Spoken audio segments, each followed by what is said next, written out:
Hello boxing fans, good evening and welcome back to Andy's Cavern. How are we all doing tonight? All good out there? Well, it's Friday night and it's after the witching hour again, eh? I do apologise for not putting much content out this week because I've just been over the head busy, just with life in general. So I did a couple of Zooms with Russ on Porky's Corner earlier in the week, so I think they're out now.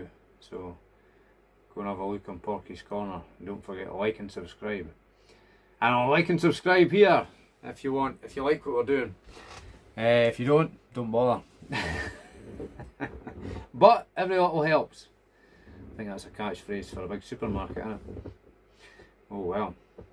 So I've not really seen a lot of stuff this week. I did see an interview with Alec Krasik. I think it was boxing's #1 licker, Spencer Oliver. He was doing an interview, and I think Alec Krasik, he's probably one of the most, he strikes me as one of the more honest people in boxing. He's always got a good balanced view on things, and being, maybe the whole Usyk's team, they all seem to carry themselves with good, nice dignity and respect for everybody else, don't they? Which goes a long way in my book.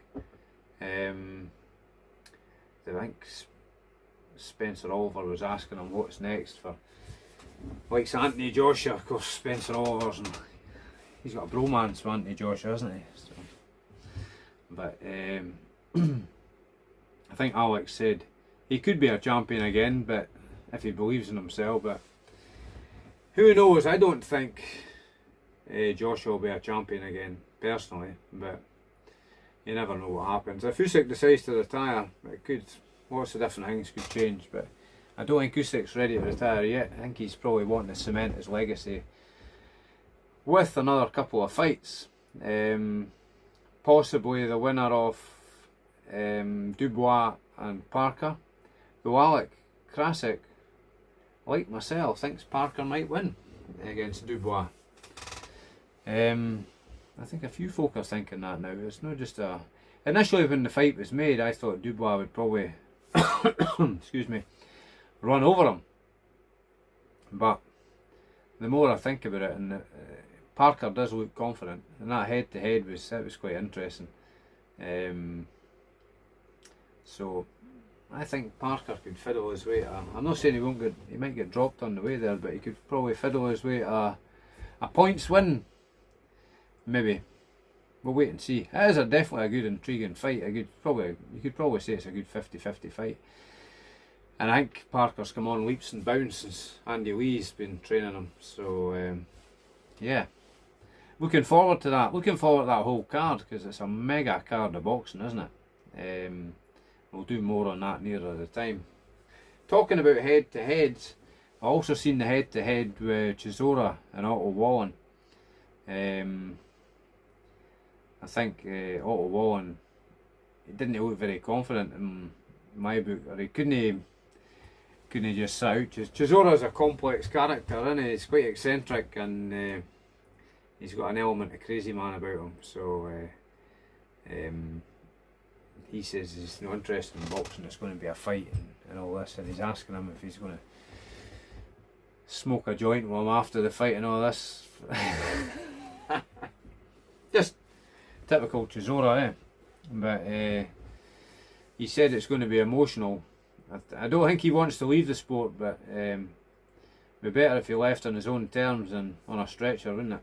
So I've said for a long time now, I don't want to see Chisora fighting anymore, because we don't want to see anybody getting seriously hurt, and he's taken a lot of punishment over his long career. So anyway, if he's passing medicals and people are paying him to fight, there's not much I can do about it. I've just got to talk about it. So being a boxing channel, I've got to talk about it, eh? It doesn't matter if I like it or not like it, it's got to be discussed. So, and what else was I looking at? People talking about fighters not being engaging and not being commercially viable. To me, that's a bit of a cop out. If it's somebody like the promoters are not wanting their fighter to go in with, because it could be too big a risk for the reward. Likes of Martin Bacoli or Caballel, Hughie Fury in some respects, who I saw being interviewed the other day there, and he actually looked very healthy and fit, so let's hope we see him out sometime soon, because he could be a hard night's work for anybody. I think he's had 32 wins now. No, 32 fights, 29 wins, 3 losses, but all his losses have been on points to good opposition though, so he was matched quite tough early on in his career, so we'll wait and see. It'd be good to see him in with somebody. I think he has to step in with somebody that nobody else wants to fight though,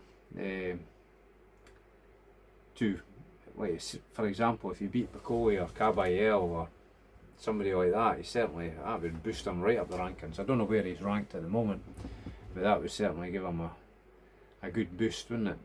A good springboard into the top 10 or whatever. Yeah. So we shall wait and see. I think there was some next gen thing that Matchroom were putting on tonight. It was on. I haven't seen it though. I forgot it was on, so I'll maybe catch up with that at some point. Do a wee video on it, and I think there's other stuff on this weekend as well. But I think is it next weekend? Chisora's fighting, I think it is. Chisora Wallen next weekend. I don't know how good the undercard is for that, but I'll have a look, do my research, and make some more videos nearer the time. Okie dokie, hope you're all well out there, guys, and till the next time. Well, hopefully it's not too long. Hopefully next day or two I'll get some more content made for the channel, and not have a pause like we've had. But well, life gets in the way, doesn't it? So I'm sure you've all busy lives as well as me. That's just that's what happens nowadays. So if you've got a family and whatnot, things to do, cars to fix. Though I do prefer doing that as a hobby. Okay guys, hope you're all well. Take care. Till the next time. Cheers.